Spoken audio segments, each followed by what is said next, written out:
Uganda's longtime ruler, Yoweri Museveni, says he intends to run again in next year's presidential election. The 80-year-old has been in office since 1986, when he seized power after a 5-year civil war. The ruling party has amended the constitution twice in the past to allow Museveni to extend his rule. His closest opponent's expected to be the singer-turned-politician Bobi Wine, who says he was rigged out of the victory in 2021 presidential elections, which were marred by violence. Malcolm Webb is following developments from Nairobi in neighbouring Kenya.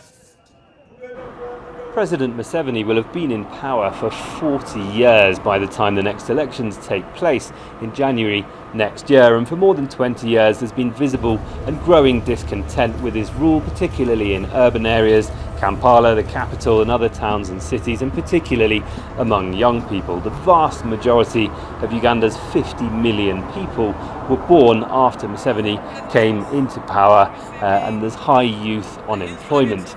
Opposition leader Kizza Besigye, who ran against Museveni in 3 elections starting in 2006, said he was rigged out of victory in every one of them. He's now in jail, facing treason charges. And opposition leader Bobi Wine, a pop star who ran against Museveni in the last elections in 2021, says he won those polls but was rigged out of victory in an election that was marred by widespread violence by security forces against the opposition and its supporters. But Bobi Wine said last month that he will be running again. He'll be challenging Museveni in spite of the fact that his party says 2,000 of its activists have been abducted or arrested since the last polls.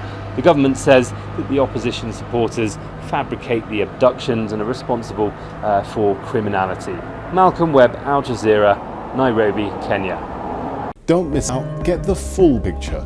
Subscribe to Al Jazeera for reliable news and expert insights. Like, share, stay ahead.